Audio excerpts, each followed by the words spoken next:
Flash and CG and. But the way they've been rolling out so far, like I said, has been ridiculously smart. So we'll see if that keeps up. Now, can somebody explain what Tron is? Because I've never seen Tron. I know of Tron. I know they're wearing the helmets and shit. You have never seen it? I've never seen it either. Are you? Wow. Are you? We're the youngins here, guys. You got to go see. Basically, the idea of Tron is that this guy gets sucked into a video game world. Oh, so Captain and the Game Master, right? Yeah. Well, he has to go up against the essentially the quote unquote Game Master and the Master Control Program in order to get out. But he's a real person running around with programs, and it's actually I watched it when the special edition DVD came out to review it, and I think it still holds up. I mean, I enjoyed the hell out of it.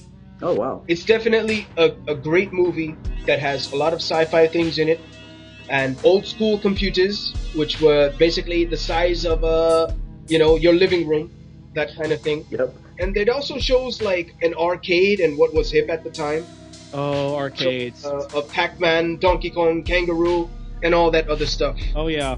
Well, I'd also recommend that you go and find, and I can't remember what site it was on, but I'm sure if you Google it, you can find it, where they did 2 sessions of this. They got a bunch of like kids from today to go back and play like Atari 2600 games and review them, and it was absolutely hilarious. They were talking about playing Adventure for the Atari and the dragons, which admittedly looked like monstrous ducks. Yes. They're like, so basically I'm this dot and I have to kill this duck with an arrow.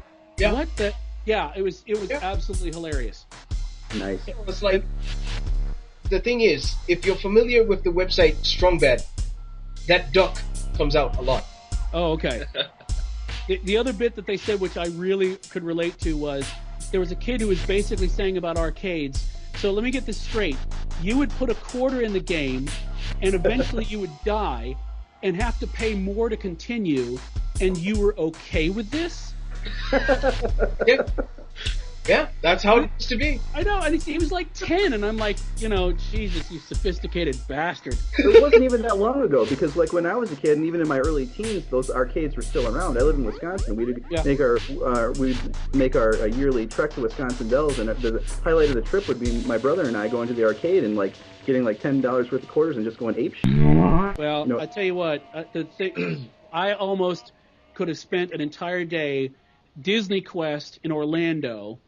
Have you been there?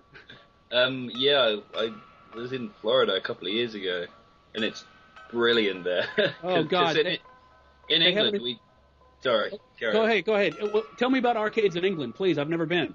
Well, arcades in England, imagine that they're not there, and that's what arcades in England are like. We genuinely don't have them. It's like we have amusements, which is essentially about 50 different 2p machines where you push them in, and then the thing moves backwards and forwards, and you possibly win more 2ps, which is fantastic. Wow, I can totally spend them on things, and occasionally they'll just be around like a random Time Crisis or House of the Dead machine, but other than that, it's just like. Having seen a gallery of what arcades were like during the Soviet Union, I think it's sad that theirs sounded more interesting than England's. But no, in Disney Quest they have an entire floor that's called like the arcade graveyard, and it's every arcade game you've ever heard of or never seen or whatever. They even had my favorite one, Assault, that was like in the rec room of my college. Nice. And with your admission, you basically get like free plays for everything. Oh, and yeah, it was excellent. Oh my God, it was like geek dream come true. Ridiculous. My experience with the arcade was basically me forking over a literal fortune on Street Fighter 2. Yeah, we've all been there. I used to do it with like Smash TV. I used to do it with Gauntlet. Especially Gauntlet, yeah. Oh God, Gauntlet was ridiculous. Especially for me, who couldn't be a gamer. That's how sad is it that like Gauntlet growing up was the closest I came to actually playing D&D. I mean, come on. No, I hear you. I've noticed that now in my later blah blah blah years is where I am playing Dungeons and Dragons with everyone. Isn't that kind of strange? Kind of a reverse childhood or something. I know lots of people who are like my age and like avid gamers. Mm-hmm. In fact, we just had, Kim on Need Coffee have her confession about how she'd never really been a gamer, even though she hangs out with gamers and laughs at gamer jokes and stuff like that. So she kind of came out of the I'm not really a gamer closet and revealed herself. Yeah. But my problem was I grew up away from, we were like 3/4 of a mile off the main road. We had no neighborhood. Mm-hmm. And you can't find a sadder gamer story than this, of me having bought Star Frontiers, the original game, and trying to teach my grandmother how to play it.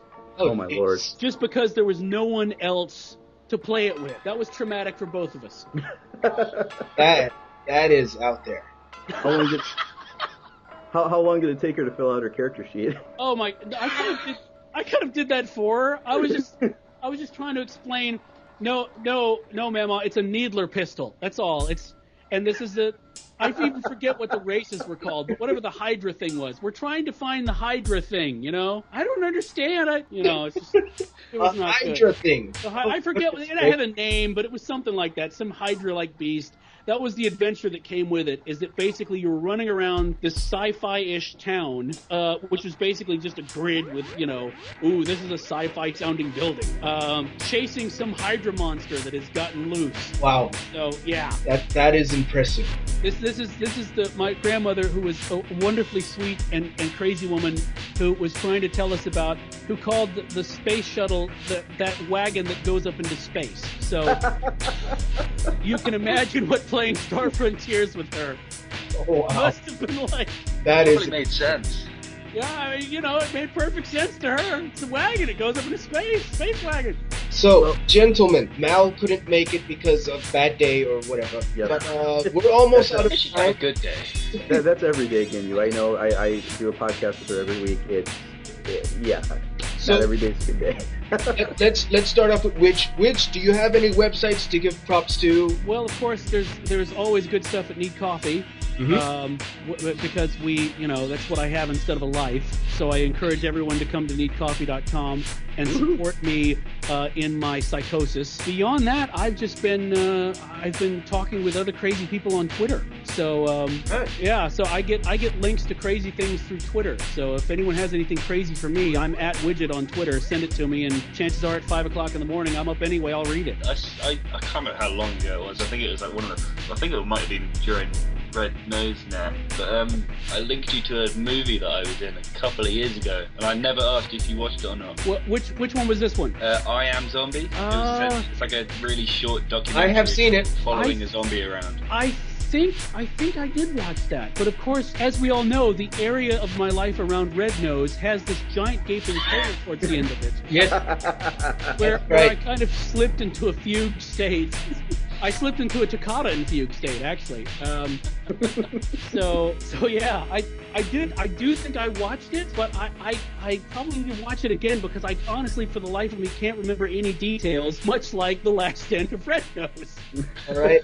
God help me. Chuck, is there any cool things that you want to give props to before we head on out? Yeah, I think I'll do that. My friend Wes Wamsley has a blog, which is wamsley.com.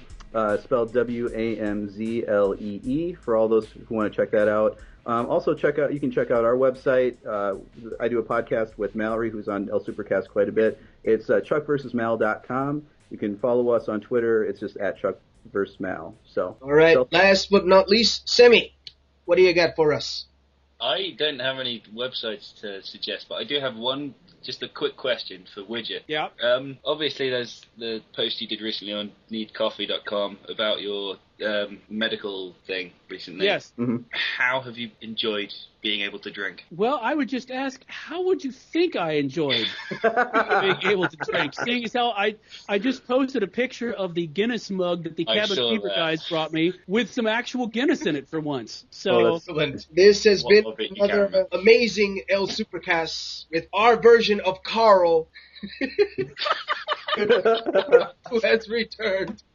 Which is where my wife is right now. Demi, who is channeling the Moonanites, and Chuck, who is Mr. Shake, the polar opposite of Mallory, because she is Master Shake. Okay. You're the Mirror Universe Master Shake, Chuck? I believe I am. Thank you, everyone, for your time. It has been a pleasure. Take care, everyone. Goodbye.